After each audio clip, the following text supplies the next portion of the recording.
우리가 읽은 오늘 본문 20장은 두로움으로 시작하여서 찬송으로 끝나는 본문입니다. 1절 말씀에 보면 모압 자손, 암몬 자손, 마온 사람들이 함께 연합군을 결성해서 여호사밧을 공격해 왔습니다. 여러분 잘 알듯이 모압과 암몬은 아브라함의 조카인 롯의 후손들이고 마온은 야곱의 쌍둥이 형인 에서의 후손들입니다.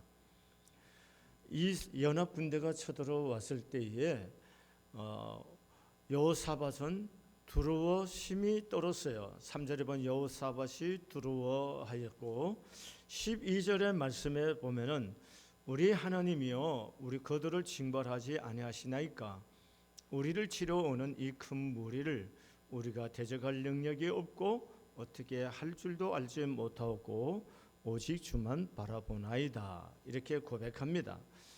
여러분 이 큰 무리로 인하여 대적할 능력도 없고 어떻게 할 방법도 지금 모르겠고 그래서 오직 주만 바라보겠다 이렇게 고백하는 여호사밧의 현재 삶이라는 것은 그 상황이라는 것은 출구가 없는 상황과 같습니다.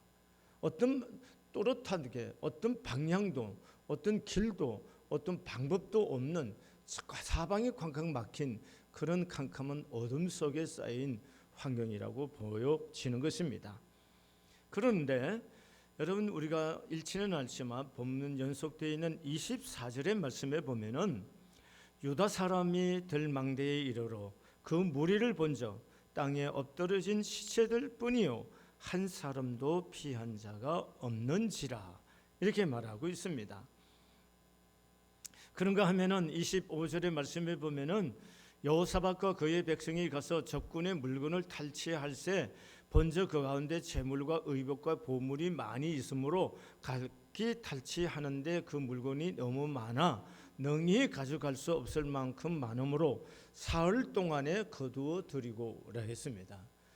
여러분 전쟁에서 이기고 그 전리품이 너무나 많아서 사흘 동안 전리품을 거두어 드렸다는 얘기인 겁니다. 그래서 오늘 26절의 말씀에 보면은 넷째 날에 무리가 브라가 골짜기에 모여서 거기서 여호와를 찬송한지라 그러므로 오늘날까지 그곳을 브라가 골짜기라 일컬었더라 이렇게 말하고 있습니다. 여러분 브라가라는 말은 송축하다 찬송하다 이런 뜻을 갖고 있습니다. 그러니까 원어로는 베레카라는 말인데 축복이라는 말인 것입니다. 다시 말하면 브라가의 골짜기라는 것은 찬송하는 골짜기요 송축하는 골짜기요 축복의 골짜기 전쟁을 통해서 완전히 망하여 없어질 그 골짜기에서 그 골짜기가 오히려 찬송의 골짜기가 되었고 축복의 골짜기가 되었다는 것입니다. 도대체 어떻게 했길래 이런 결과가 일어났을까? 이런 결과를 어떻게 만들 수 있을까? 저는 궁금하지 않을 수가 없어서 오늘 본문을 여러분과 제가 함께 이 본문을 통해서 우리의 삶 속에서 출구 없이 사방이 막힌 같은 삶이라더라도 우리가 베레카처럼 찬송하고 하나님의 축복의 자료로 만들 수 있는 그런 은혜가 있어지기를 소원합니다. 오늘 본문의 말씀에 보면은 여호사밧이 3절에 여호사밧이 두려워하여 여호와께로 낯을 향하여 간구하고 온 유다 백성에게 금식하라 공포하며 유다 사람이 여호와께 도우심을 구하려 하여 유다 모든 성읍에서 모여와서 여호와께 간구하더라. 자, 뭐 하는 겁니까? 뭐 하는 거예요? 기도하는 겁니다. 여러분 역대기 오늘 우리가 읽고 있는 역대기 상한데 이 역대기는 에스라가 바벨론 포로에서 돌아온 백성들을 위로하고 격려하기 위해서 기록한 책이 역대기입니다. 역대기 상하입니다. 바벨론에서 돌아온 백성들에게는 숱한 어려움과 문제가 있었습니다.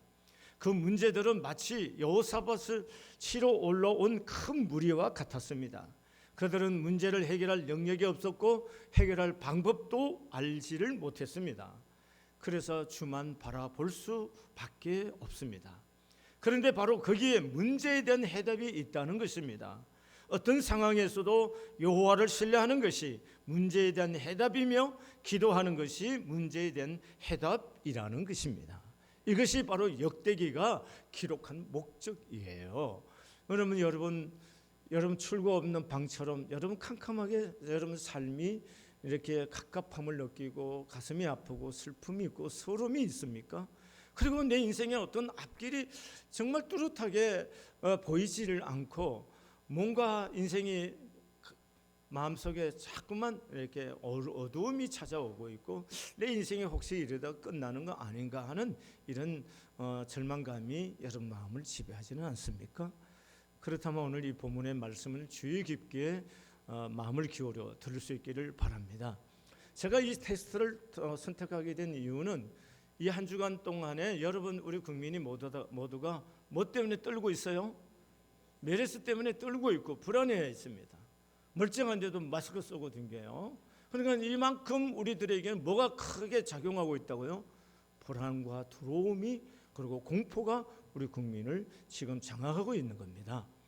여러분 이런 상황에서 믿는 하나님의 사람들이 이 문제를 어떻게 바라보면서 이 문제 앞에서 우리가 반응해야 되는가에 대해서 제가 이 부분을 놓고 기도하며 묵상할 때 이 본문을 테스트를 정하게 된 것입니다. 그리고 또한 여러분 개인이 또 만나는 여러 가지 환난의 문제들을 어떻게 풀어야 되느냐를 이 본문을 통해서 함께 답을 구해 가고자 하는 것입니다. 오늘 본문의 6절 이하에 보면은 여호사밧이 기도를 하는 내용이 나오고 있습니다. 기도는 뭡니까? 독백이 아닙니다. 염불이 아니라는 얘기인 겁니다. 혼자 중얼중얼거리고 자기를 체면화시키고 체면을 거는 그런 것이 기도가 아니라는 거예요. 기도라는 것은 분명히 우리의 기도를 받으시는 인격적인 하나님이 계신다는 거예요. 살아계시는 그 하나님께 우리가 기도를 하는 것이에요. 그래서 여호사밧이 그 하나님에 대해서 고백을 이렇게 하는 겁니다. 6절 말씀 보시겠습니다. 이르되 우리 조상들의 하나님 여호와여, 주는 하늘에서 하나님이 아니시니까 이방 사람들의 모든 나라를 다스리지 아니하시나이까. 주의 손에 권세와 능력이 있사오니 능히 주와 맞설 사람이 없나이다. 이렇게 말하고 있습니다. 여러분 우리의 기도를 받으시는 분은 우리는 이렇게 고백합니다. 전능하사 천지를 지으신 하나님 아버지를 내가 믿사오며 라고 고백하고 있습니다. 여러분과 우리가 기도하는 우리의 기도를 받으시고 들으시는 그 하나님은 전능하신 분이라는 거예요. 다시 말하면 천지를 지으신 분이라는 말입니다. 그분은 우리의 문제를 해결할 수 있는 분이라는 겁니다. 그분에게 우리가 지금 기도하고 있다는 거예요. 그 다음에 오늘 여호사밧의 기도를 또 주의 깊게 살펴보면은 8절 9절을 보겠습니다. 시작. 그들이 이 땅에 살면서 주의 이름을 위하여 한 성소를 주를 위해 건축하고 이르기를 만일 재앙이나 난리나 견책이나 전염병이나 기근이 우리에게 임하면 주의 이름이 이 성전에 있으니 우리가 이 성전 앞과 주 앞에 서서 이 환난 가운데 주께 부르짖은적 들으시고 구원하시리라 하였나이다. 여호사밧은 살아계신 하나님에게뿐만 아니라 그 하나님께서 자기 선조들에게 약속하신 그 약속의 말씀을 붙들고 지금 하나님 앞에 나와서 기도하고 있습니다. 그러면 하나님께서 약속하신 약속이 어디 있느냐? 역대기하 7장 가서 보시겠습니다. 여러분 다 찾으시기를 바랍니다. 역대하 7장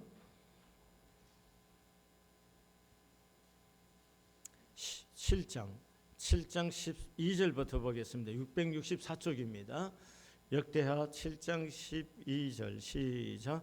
밤에 여호와께서 솔로몬에게 나타나사 그에게 이르시되 내가 이미 네 기도를 듣고 이곳을 택하여 내게 제사하는 성전을 삼았으니 혹 내가 하늘을 닫고 비를 내리지 아니하거나 혹 메뚜기들에게 토산을 먹게 하거나 혹 전염병이 내 백성 가운데 유행하게 할 때에 내 이름으로 일컫는 내 백성이 그들의 악한 길에서 떠나 스스로 낮추고 기도하여 내 얼굴을 찾으면 내가 하늘에서 듣고 그들의 죄를 사하고 그들의 땅을 고칠지라.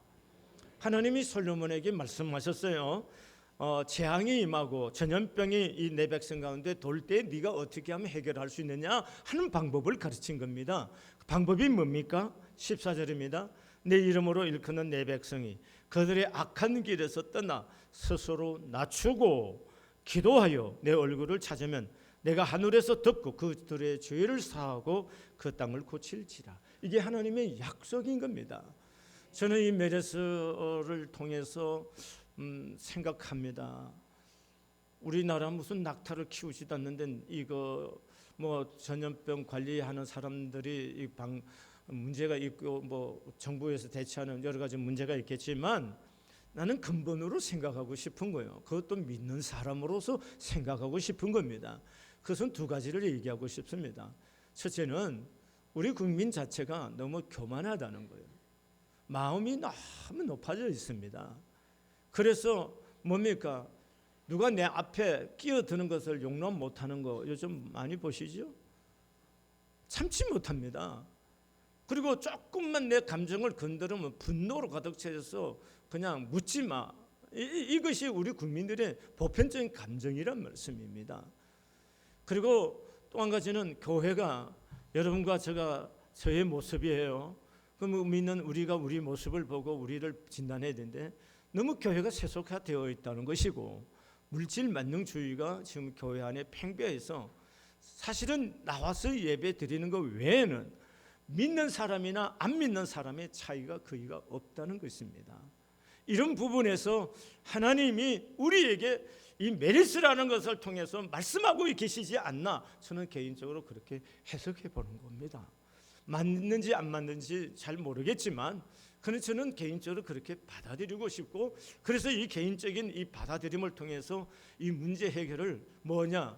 회개하는 데서 시작해야 된다는 겁니다. 기도는 어디서부터 해야 되느냐? 자기 회개에서부터 시작하는 겁니다. 회개하고 우리가 정말 하나님 앞에 교만하고 하나님 앞에 순전한 마음으로 하나님을 중심으로 믿음으로 바르게 서지 못한 우리들의 모습을 회개하는 데서부터 우리가 우리의 문제를 접근해야 된다는 겁니다. 그래서 이 메르스 문제 우리가 하나님 앞에 돌이키고 기도할 때 여러분 하나님이 이 메르스의 바이러스를 소멸시킨다고 좀 믿어보세요. 그래서 우리가 함께 교회가 깨어나서 좀 기도하고 하나님 우리의 죄 때문입니다. 내 죄 때문입니다. 그래서 가슴을 치면서 회개할 때 하나님이 이 백성을 치료하시고 이 땅을 고쳐주시는 역사가 일어나리라고 저는 믿습니다. 여러분 개인의 어려움을 겪습니까? 여러분 개인의 어려움도 마찬가지라는 것입니다. 여러분이 지금 내 자신을 돌이켜보세요. 여러분이 잘 나간다면은 여러분 잘 나가신다면은 교만하지는 않을까요? 여러분 자신을 점점 냉철하게 보시란 말이에요. 그래서 하나님 앞에 교만을 하나님의 마음을 낮추시라고 하는가 보다. 그래서 회개하고 하나님 앞에 마음을 낮추고 그래서 죄의 사함을 받고 하나님 앞에 은혜를 입기를 위해서 갈망하고 여호와의 도우심을 구할 수 있기를 바랍니다. 하나님 내가 어떻게 할 방법도 모르고 어떻게 할 힘도 없습니다. 내게는 오직 주님밖에는 없습니다. 하나님 나 좀 불쌍히 여겨 주시옵소서 하는 이 간절한 마음으로 하나님 앞에 구할 때에 하나님의 은혜와 역사가 있게 될 줄로 믿습니다. 여러분 자꾸 환경과 문제만 보시고 자꾸 마음이 위축을 받고 힘들어서 낙심이 나오고 한숨이 나오기 쉽지만 여러분 믿는다는 것은 무엇입니까? 환경보다도 크신 하나님을 믿는 거잖아요. 살아계신 하나님을 본다는 거잖아요. 우리의 눈을 환경과 문제를 보는 우리의 눈을 들어서 하나님을 좀 바라보시며 하나님 내 힘으로는 아무것도 할 수 없습니다. 저는 방법도 모르겠습니다.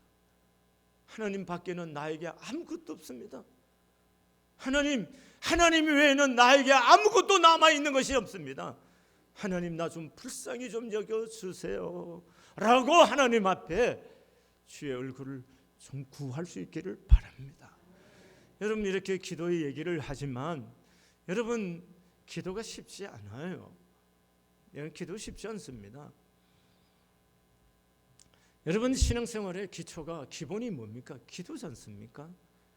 기도 없는 신앙생활이라는 것은 있을 수가 거의 없습니다. 그런데 이 기본이 안 되어 있다는 거죠. 그러니까 우리가 인생을 살아가면서 내 삶의 문제를 진단을 잘해야 처방이 나오는 거지 않습니까? 우리가 2002년도 월드컵의 4강에 들어갈 때 히딩크라는 네덜란드 감독이 와서 우리 선수들을 진단을 했습니다. 여러분, 우리나라의 감독들은 우리는 뭡니까? 체력은 좋은데 기술이 부족하다, 늘 이렇게 생각하고 진단을 그렇게 해왔습니다. 그런데 히딩크는 우리 선수들을 진단을 이렇게 하는 겁니다. 기술은 뛰어나는데 체력이 약하다, 이렇게 진단한 겁니다. 그래서 체력을 기르는 파워 프로그램을 만들어서 기초 체력을 다지는 훈련을 무섭게 시켰잖아요. 그래서 5대빵 한데, 이 소문난 5대빵이 이제부터 하나씩 50일 남았으니까 올라가서 앞으로는 승리하는 팀으로 만들 거다, 유명한 말들을 많이 남겼잖아요. 그러니까 우리가 살아가는 데 있어서 중요한 것은 기본이 중요하다는 거예요. 기본이 뭐냐? 기도 생활이라는 거예요. 기도 생활을 하지 않는데 어떻게 우리의 삶의 문제를 근본부터 해결할 수가 있겠습니까? 여기로 돌아오셔야 됩니다.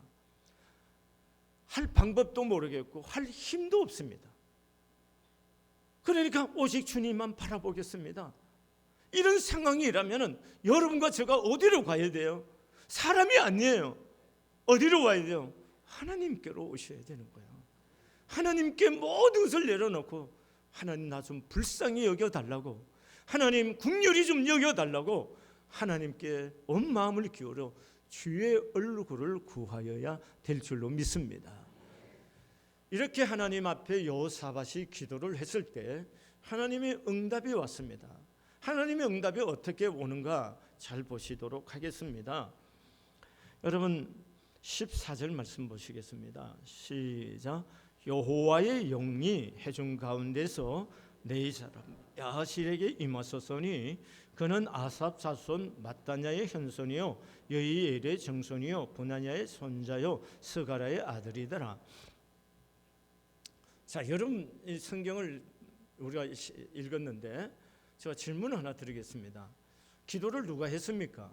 여호사밧이 했습니다. 그리고 유다와 예루살렘의 백성들이 함께 유다와 함께 기도를 했습니다. 그럼 응답이 누구에게 와야 되는 거예요? 하나님의 영이 지금 누구에게 임해야 되는 거예요? 여호사밧에게 임해야 되는 거 아니겠어요? 그런데 지금 하나님의 영이 누구에게 임하는 거예요? 야하실에게 임했고 하나님이 야하실에게 말씀을 하시는 거예요. 여호사밧의 기도 응답을 누구에게 주시는 거예요? 야하실이라고 하는 제사장에게 주시는 거예요. 여러분, 우리가 여기에 아주 중요한 영적 원리가 있는 겁니다. 여러분, 우리가 기도를 할 때 먼저 문제 해결을 해서 해결이 문제가 아닙니다. 하나님의 영적 임재와 말씀이 내 안에 먼저 와야, 그게 먼저 받아야 응답이 이루어지는 거예요. 환경의 변화가 문제 아니고 하나님께로부터 기도 응답의 확신, 이게 먼저가 중요하다는 겁니다.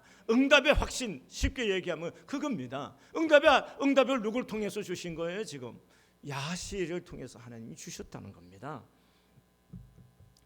여러분, 우리가 기도를 할 때에 여러분 우리가 이 주일날 예배를 드릴 때에 이렇게 강단을 통해서 전포되는 말씀을 통해서 여러분 기도 응답이 온다고 좀 믿어보세요.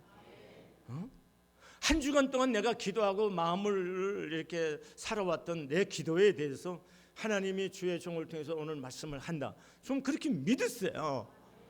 그리고 저도 마찬가지죠. 저도 일주일 내내 월요일 아침부터 엎드리면 뭐부터 기도하느냐면 이번 주간에 우리 성한 교회에 하나님이 무슨 말씀을 주시려고 하십니까? 어떤 말씀을 선포할까요? 하나님께 묻습니다. 이것이 일주일 내내 저의 기도 속에서 떠나지를 아니하는 거예요. 그러면 여러분 이번 주간 주여 내가 간구한 모든 기도들을 예배 시간 좀 일찍 하고 오늘 주의 종을 통해서 선포되는 말씀을 통해서 종에게 말씀하옵소서, 깨달아 알게 하시고 믿어지게 하시고 그 말씀을 내 말씀을 받고 지켜 행할 수 있는 힘을 내게 주시옵소서, 이렇게 미리 와서 기도하면서 사모하고 예배해 보세요. 성령 하나님이 여러분 가운데 크게 은혜를 주시고 역사하실 줄로 믿습니다. 여러분 이게 중요하잖아요. 어떻게 말씀하신가 보시겠어요? 16절부터 17절까지입니다. 시작. 이 전쟁에는 너희가 싸울 것이 없나니 대열을 17절요. 16절부터 시작. 내일 너희는 그들에게 내려가라.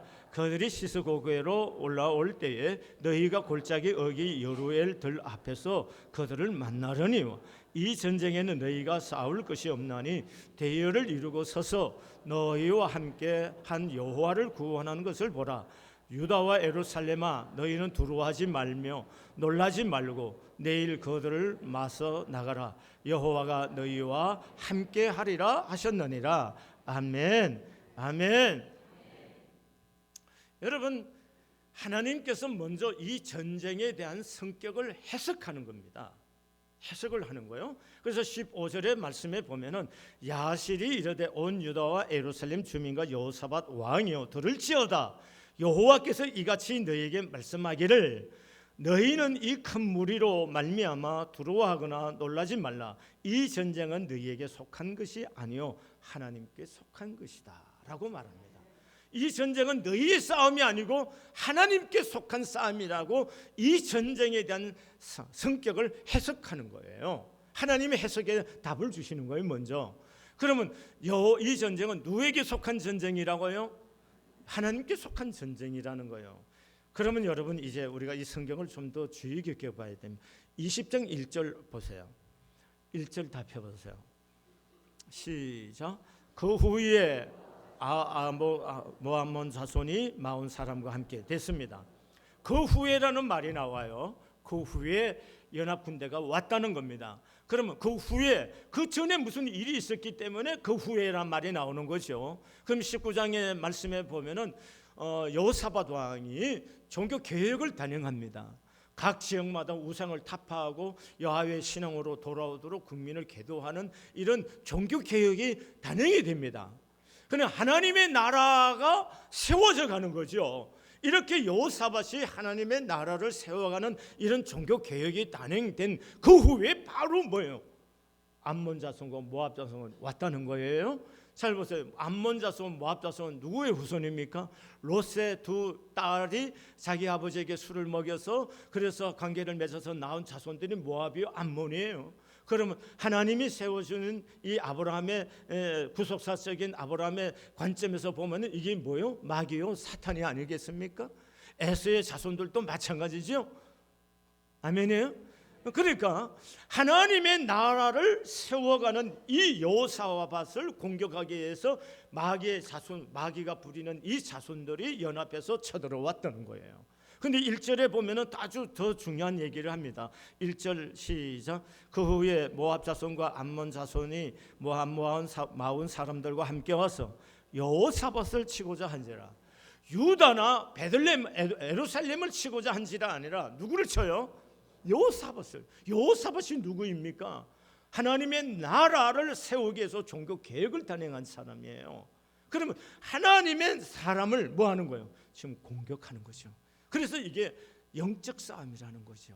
그래서 이 전쟁은 너희에게 속한 것이 아니고 뭐예요? 단순히 영토 전쟁이 아니라 하나님께 속한 전쟁이라고 하나님께서 이 전쟁의 성격에 대해서 야시를 통해서 해석을 먼저 하고 설명을 해주는 겁니다.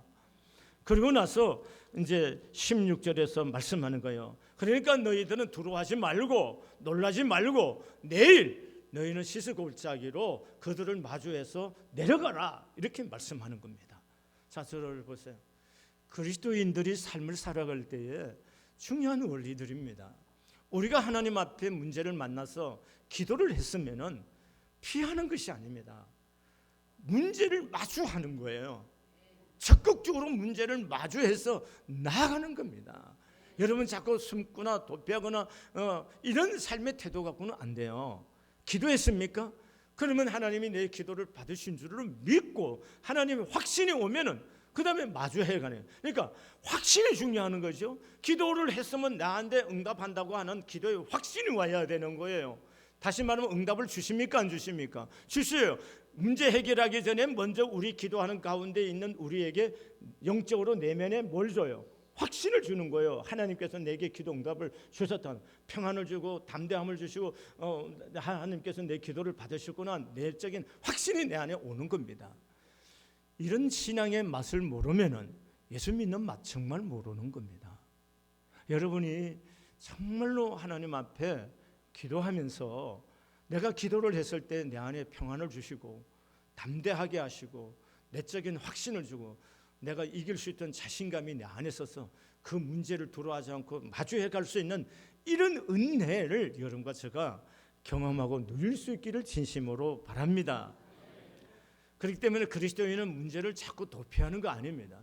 아시겠죠? 그래서 우리가 기도하면은 하나님이 성령의 임재 안에서 우리에게 뭘 주신다? 말씀에 확신을 주신다. 기도 응답에 뭘 줘요? 확신을 줘요. 이 확신을 가지고 나가는 거예요.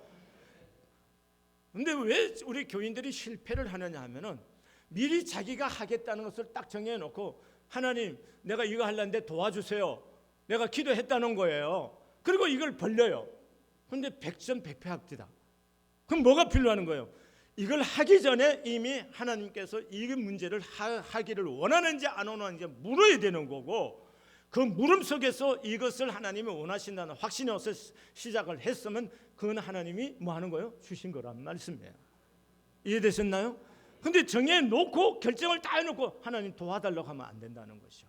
오늘 보세요.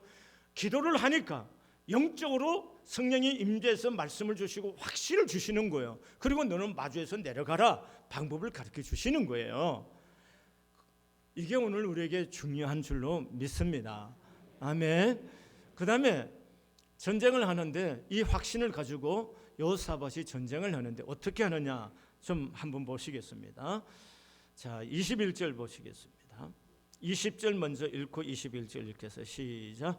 이에 백성들이 아침에 일찍이 일어나서 더고아의 들로 나가니라. 나갈 때에 여호사밧이 서서 이르되 유다와 예루살렘 주민들아 내 말을 들을지어다. 너희는 너희 하나님 여호와를 신뢰하라. 그리하면 견고히 서리라. 그의 선지자들을 신뢰하라. 그리하면 형통하리라. 하나님께서 야하시엘을 통해서 주신 하나님의 말씀을 오늘 여호사밧이 상기하면서 하나님을 신뢰하라는 거고, 그 말씀을 전한 선지자의 말을 신뢰하라는 거예요. 그러면 너희가 뭐 하는 거예요? 견고해지고 형통할 것이다. 이렇게 해서 백성들에게 격려를 한 다음에 백성들과 의논해서 오늘 준비하는 내용이 납니다. 21절입니다. 시작. 백성과 더불어 의논하고 노래하는 자들을 택하여 거룩한 예복을 입히고 군대 앞에서 행진하여 여호와를 찬송하여 이르기를 여호와께 감사하세 그의 인자하심이 영원하도다 하게 하였더니, 놀라운 전쟁의 모습을 봅니다. 군대 앞에다가 성가대를 세우고 거기에 가운을 입혀서, 지금 말하면 가운이고 예복을 입혀서, 그래서 행진하면서 감사의 찬양을 하나님께 올려드리도록 하는 거예요. 아니 전쟁을 어떻게 이렇게 할 수 있습니까? 그런데 이런 전쟁의 방법을 택해서 가는 거예요. 이 모습을 한번 상상해 보시기를 바랍니다. 여러분 이 모습은 여러분 우리가 전쟁을 하고 승리를 하고 개선에 돌아올 때에 뭡니까? 군악대가 앞에 서고 말을 타고 병사들이 뒤에서 돌아옵니까? 안 돌아옵니까? 돌아오죠. 그것이 연상되는 모습이 아니에요. 그래서 이 본문을 저는 두 가지로 해석을 하는 겁니다. 두 가지 해석인데 첫 번째 해석이 뭐냐 하면은 예배입니다. 여러분 전쟁을 하러 가는데 지금 이 사람들은 뭘 하고 있는 거예요? 찬양하며 감사로 하나님께 예배하는 모습을 보는 거예요. 여러분 우리가 믿는 하나님의 사람들이 여러분 주의 깊게 보셔야 됩니다. 예배 성공하면요 인생 성공하는 겁니다. 제가 새벽마다 열왕기 상하를 계속 사무엘 상하, 열왕기 상하를 새벽에 설교하면서 계속 살펴왔습니다. 그래서 열왕기상하를 통해서 모든 왕들의 역사를 하나님께서 그 왕들을 여호와 보시기에 정직히 행하고 다윗과 같이 정직히 행하고 뭐 악을 행하고 선을 행하고 뭐 이런 얘기를 쭉 기록한 거예요. 이 역사를 쭉 읽어갔어요. 그래서 열왕기상하 하에서 17장에서 북이스라엘이 망하고 열왕기 마지막 절강에 가면 24장인가 보면은 유다 백성들이 망하는 장면이 나옵니다. 그래서 이스라엘 역사가 완전히 문을 닫고 중간기를 들어가는 모습인데요. 여러분, 그때 활동했던 선지자들이 어떤 관점으로 그 역사를 보고 해석했을까 하고 제가 이제 이사야를 통해서 아침마다 지금 보고 계는데, 이사야 1장의 첫 번째 해석이 뭐냐 하면은 유다의 백성들이 왜 망하느냐, 왜 하나님의 심판을 자초하느냐 하는 문제에 대해서 이사야 선지자의 앵글로 보면은 유다의 백성들이 예배 실패했다는 거예요. 그럼 이스라엘 백성들이 유다 백성들이 예배를 안 드렸냐? 예배를 드렸습니다. 제물을 안 드렸냐? 아닙니다. 제물을 드렸습니다. 그런데 왜 예배에 대해서 말씀하시느냐? 그들은 하나님이 명하신 말씀대로 예물도 드리고 제물도 드려서 예배를 드렸어요. 제사를 드렸어요. 근데 하나님이 너희가 내 마당을 밟는 것을 내가 참지를 못하겠다, 그렇게 말씀해. 왜 그러냐? 그들이 몸이 와 있었지만 제물을 드렸지만 그들의 마음이 없었다는 거예요. 예배에 하나님의 마음이 없는 예배를 드리는 형식적인 제사에 대해서 하나님이 참지를 못하여 하시고, 그것이 이사야 선지자가 유다 백성을 보고 있는 해석입니다. 여러분, 오늘도 우리가 마찬가지예요. 예배에 성공하면요, 여러분 영혼이 살아납니다. 예배에 성공하면 여러분이 성령의 임재 안에서 여러분 성령의 인도를 받는 삶을 살게 되어 있습니다. 여러분, 예배에 실패하면 자꾸 뭐냐? 영이 어두워져 가요. 마음이, 영이 어두워지면 마음도 어두워지고 자꾸 뭡니까? 여러분 뭐 삶의 어두움이 자꾸 깃들어서 여러분이 하나님과 동행한 삶을 살 수가 없는 거예요. 이제 믿는 사람이 있어서 가장 첫 발이 뭐냐? 예배 성공하는 거예요. 그래서 제가 이 금년을 시작하면서 예배에 대한 말씀을 1월 달부터 계속 해왔던 겁니다. 마음을 다해서 예배에 성공할 수 있기를 바랍니다. 예배의 성공은 3,000%를 승리로 가져갈 수 있어요. 그러니까 여기 와서 앉아 있는 것만이 중요한 것이 아니고 마음을 다해서 예배하시기를 바라요. 마음을 다해서 찬송을 부르고 마음을 다해서 믿음으로 기도하고 말씀으로 예물을, 정성을 다해서 예물을 준비해서 봉헌하고 하나님의 말씀을 들을 때 마음을 다해서 경청하고 그 말씀대로 아멘을 할 수 있는 그런 은혜가 있을 때 여러분과 저의 삶이 하나님의 은혜를 입고 인도함을 받을 수가 있다는 겁니다. 두 번째 해석입니다. 제가 조금 전에 얘기를 했습니다. 개선 전쟁에 승리해서 돌아올 때 그때 하는 행위를 지금 하고 있잖아요. 다시 말하면은 우리가 하나님께 기도했고 하나님의 응답을 받았으면은 응답받은 그대로 한번 해보라는 거예요. 이미 하나님께서 주신 줄로 믿고 승리하는 개선하는 장군들, 병사들처럼 찬양하면서 하나님께 나아가는 것, 이게 우리들의 삶에서 너무도 중요하다는 겁니다. 이미 받은 줄로 믿고 감사하고 찬송하시기를 바랍니다. 찬송은 기적을 만들어요. 감사는 기적을 만들어요. 이런 신앙의 적극적인 삶의 태도가 우리에게 너무도 중요하다는 것이에요. 우리는 입을 열면 자꾸 환경만 얘기하고 있어요. 안 되는 이유를 자꾸 설명합니다. 제가 오늘 이 본문을 읽고 이번 주간 내내 이 본문을 읽으면서 제목 때문에 씨름을 해왔어요. 뭐 위기를 만났을 때 어떻게 할까? 뭐 출구 없는 뭐 어쩌고 이런 상황에만 생각했는데 제가 어떤 책을 읽으면서 딱 깨달음이 하나가 왔어요. 내 눈의 앵글을 이렇게 안 되는 삶의 모습에다가 앵글을 맞추는 있는 내 모습을 봤어요. 아니다는 거예요. 그래서 불화가 골짜기라고 하는 제목을 선택한 겁니다. 불화가 골짜기면 송축하다, 찬양하다, 축복의 골짜기. 고난의 문제가 아니라 고난은 또 다른 뭐예요? 축복으로 가는 길이라는 거예요. 여러분과 저는 고난 당하면 그것만 씨름만 아니야. 오면은 하나님이 내게 복을 주시려고 준비해 주셨구나 하고 할렐루야 하고 받아들이면은 하나님께서 승리하게 하시고 찬송하는 삶으로 주신다는 겁니다. 오늘 사흘 동안을 거두어들였어요. 그만큼 큰 물이 데려왔다는 거예요. 그만큼 큰 물이니까 거두어들인 수확도 그만큼 크다는 거예요. 고난이 깊고 크다면은 하나님이 주실 축복도 크다는 것을 믿고 더 크게 기대하고 하나님께 찬양하고 감사하라는 것입니다. 여러분과 제가 찬송과 감사는요, 우리의 삶에 기적을 만들어내는 거예요. 아멘이에요? 여러분 중요합니다. 담대하시기를 바랍니다. 여러분, 머린 캐로더스 목사님이 쓴 찬송 생활의 응답이란 책에 나오는 간증 하나를 소개하겠습니다. 어느 유명 대학 교수 부부는 평생 신실한 신앙생활을 해왔음에도 불구하고 16살짜리 딸애가 갑자기 탈선을 했습니다. 어느 유부남을 사랑합니다. 더 나아가서 아이가 마약까지 복용합니다. 아무리 부모가 울고 불고 말려도 소용이 없습니다. 결국 마약 복용으로 체포되어서 소년원에까지 가는 처지가 되었습니다. 그런데도 그 유부남을 결코 잊지 못하는 것입니다. 그 유부남도 딸이 감옥에서 나오면 다시 만나겠다고 합니다. 이 대학 교수 부부는 너무나 절망에 빠져서 캐로더스 목사님을 찾아와서 호소했습니다.